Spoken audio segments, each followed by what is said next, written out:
اب جو بنیادی نقطہ رسنا چاہتا ہوں، شان نبوت کے باب میں اس فضیلت اور مثلیت میں مغالطہ کرنے یا صحیح عقیدہ رکھنے میں 5 گروہ ہوئے۔ کتنے گروہ؟ بولیے۔ پہلا گروہ کافرین کا، بولیے کون سا؟ دوسرا گروہ مشرکین کا، بولتے آئیے، مشرکین۔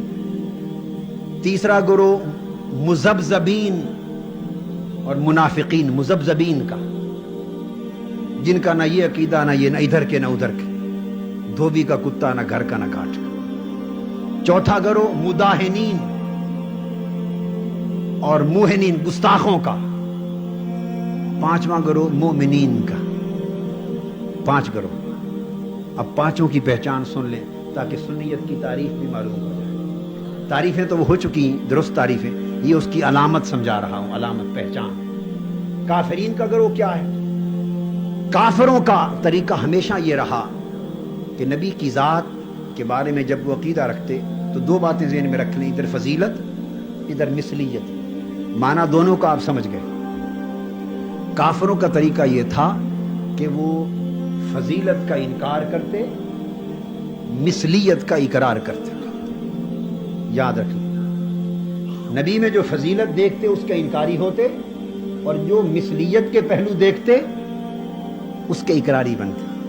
قرآن کہتا ہے جب نبی کو دیکھتے تو کافر جواب دیتے، ما نراک الا بشرا مثلنا، ہم ایمان نہیں لاتے آپ پر، نبی سے کہتے آپ تو ہمارے جیسے بشر ہیں۔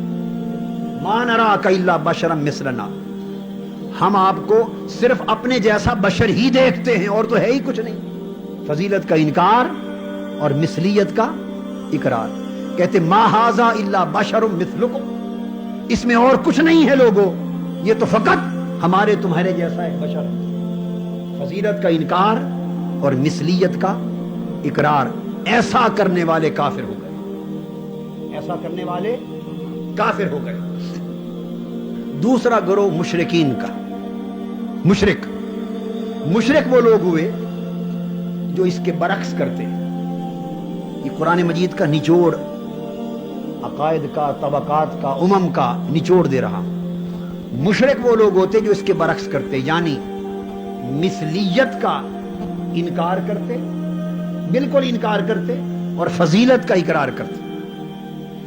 اور فضیلت کا اقرار مثلیت کے انکار کے ساتھ عقیدہ کیا بنتا؟ جیسے قرآن مجید نے کہا وقالت اليہود عزیر ابن اللہ، جب حضرت عزیر علیہ السلام کو دیکھا، کمالات دیکھے، یہودیوں نے کہا یہ اللہ کا بیٹا ہے۔ مثلیت اس لیے تھی کہ نفی شرک ہو جائے، جب اس کا انکار ہو گیا، نگاہ صرف فضیلت پہ بھی تو خدا کا بیٹا بنا دیا۔ وقالت النصارى المسیح ابن اللہ، اور عیسائیوں نے کہا عیسیٰ علیہ السلام اللہ کے بیٹے۔ جب دیکھا کہ پھونک مارتے ہیں مردے زندہ ہو جاتے، مٹی کا بنا ہوا پرندہ اڑنے لگتا ہے، مادرزاد نابینے کوہڑی برس کے لوگ ٹھیک ہو جاتے ہیں، ہاتھ پھیرتے ہیں شفا یابی ہوتی۔ مثلیت پر جب نگاہ نہ رکھی، انکار کیا، فقط فضیلت دیکھی تو خدا کا بیٹا بنا دیا، خدا کا شریک بنا دیا۔ تو یہ مشرک ہوئے، 2 طبقے۔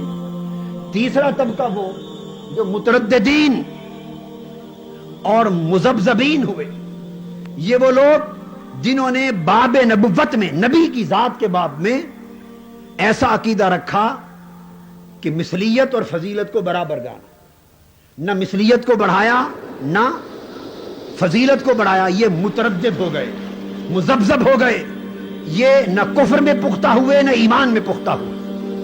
لا الہ الا ولا الہ اولئک مذبذبین بین ذلک، نہ وہ ادھر کے ہیں نہ ادھر کے ہیں، دونوں حدوں کے درمیان لٹک رہے ہیں، مذبذب ہیں۔ تیسرا گروہ، یہ کسی کھاتے کے نہ رہے، کسی کھاتے کے نہ رہے۔ اب آگے آئیے، چوتھا اور پانچواں، اب یہ 2 گروہ آ رہے ہیں جن کا تعلق ہمارے زمانے سے۔ یہ 3 گروہ تاریخ میں، چوتھا گروہ مداہنین کا، گستاخوں کا، بد عقیدہ لوگوں کا، بد مذہبوں کا۔ وہ گروہ کون ہے؟ نقطہ یاد رکھیں، یہ وہ لوگ ہیں جو فضیلت کا صرف اقرار کرتے ہیں اور مثلیت پر اصرار کرتے ہیں۔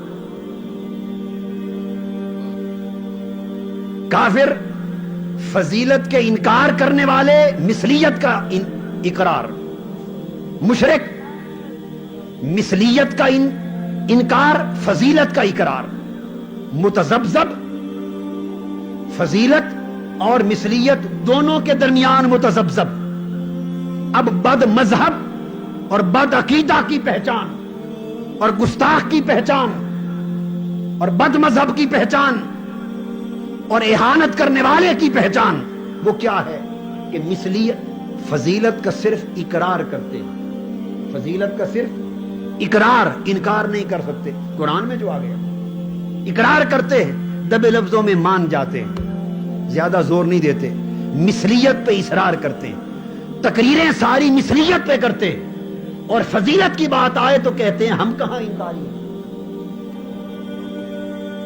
کتابیں ساری مثلیت پہ لکھتے ہیں، جب فضیلت دکھاؤ تو کہتے ہیں ہم کہاں انکاری ہیں۔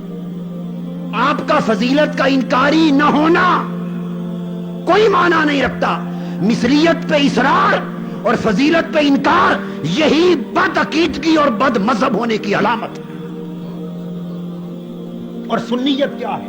پانچواں گروہ مومنین کا، مومنین کے گروہ کی علامت یہ ہے کہ وہ مثلیت کا صرف اقرار کرتے ہیں، مثلیت کا اقرار کرتے ہیں اور اصرار اور زور سارا فضیلت پہ دیتے ہیں، یہ ایمان ہے۔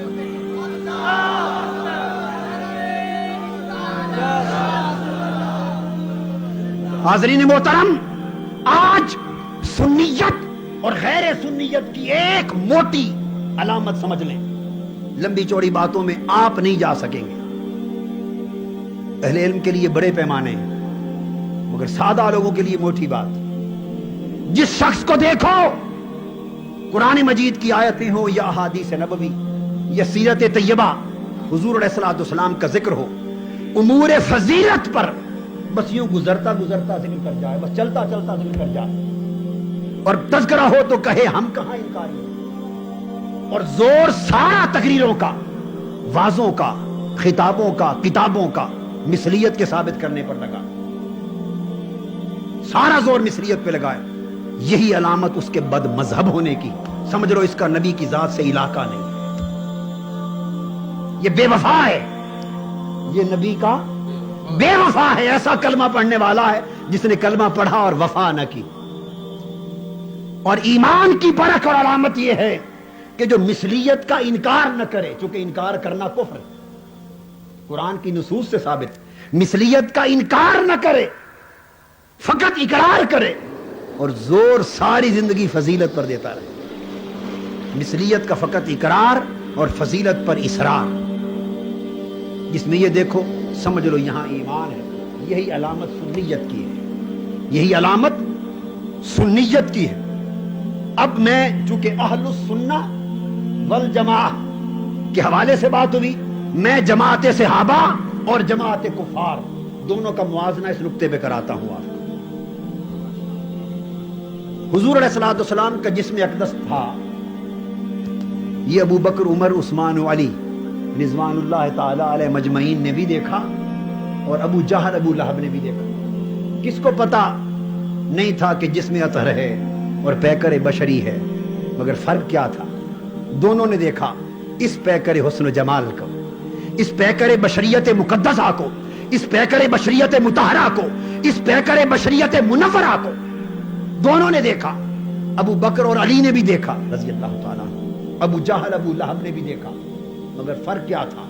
یہ بات سمجھے، ابو جہل، ابو لہب یہی دیکھتے رہے اور یہی دیکھتے کہ بشریت کا پیکر ہے، ان کی توجہ اس پیکر خاکی پر ہوتی کہ بشریت کا پیکر ہے، وہ پیکر بشریت ابو بکر و علی کو بھی نظر آتا، مگر دھیان اس پر نہ کرتے، اس پر کرتے کہ ہے پیکر بشریت مگر سایہ نہیں،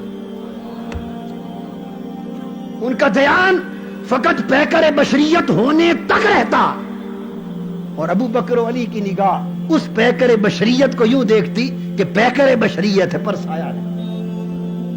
ابو جہل و ابو لہب دیکھتے جسد مصطفیٰ صلی اللہ علیہ وآلہ وسلم کو تو دیکھتے کہ ہمارے جیسا معاذ اللہ جسم ہے، وہ جسم دیکھتے، اور ابو بکر، عمر، عثمان و علی دیکھتے وہی جسم دیکھتے، مگر اس جسم کو یوں دیکھتے کہ ہے جسم پر مکھی نہیں بیٹھتی، ہے جسم اطہر مگر مکھی نہیں بیٹھتی۔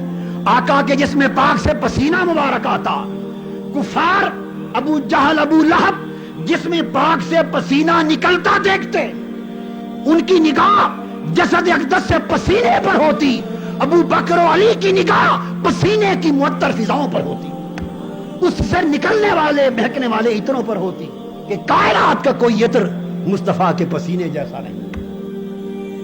مشاہدہ ایک ہی حقیقت کا ہوتا مگر رخ دو ہوتے۔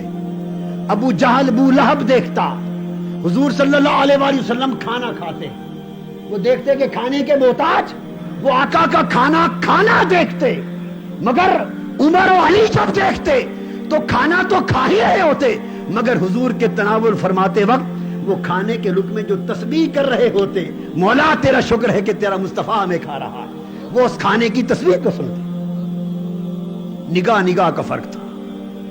ابو جہل ابو لہب آقا صلی اللہ علیہ وآلہ وسلم کے جسد اقدس غزوہ خندق میں دیکھتے کہ بھوک کی وجہ سے جسد پیٹ مبارک شکم مبارک پر پتھر باندھے، بھوک دیکھتے، اس بھوک سے محتاجی دیکھتے، اور ابو بکر و علی جب اس مقام کو دیکھتے تو وہ دیکھتے کہ اسی فاقہ کش نبی نے جس نے شکم پاک پر 2 پتھر باندھے کتنے ہزار 1,500 آدمیوں کو 2 آدمیوں کا کھانا کھلایا حضرت جابر کے گھر جا کر۔ وہ آقا وہ دیکھتے کفار یمشی فی الاسواق، بازاروں میں چلتے، گلیوں میں چلتے، ان کی نگاہ دیکھتے کہ گلیوں میں ہماری طرح چلتا ہے، وہ بھی دیکھتے، ابو بکر و علی بھی دیکھتے، مگر وہ گلیوں میں چلتا دیکھتے اور یہ گلیوں میں چلتے تو دور دور تک ہمیشہ گلیاں عطر سے معطر رہتی، وہ نظارہ دیکھتے۔ کتنا فرق تھا۔ اور پھر دوستو اس امتیاز کے ساتھ صحابہ کرام مثلیت ان کی نگاہ میں بھی تھی، مگر انہوں نے پوری زندگی آقا کی بشریت پر کبھی زور نہیں دیا۔ ایمان تھا مگر بشریت پہ زور نہیں دیا، ایمان تھا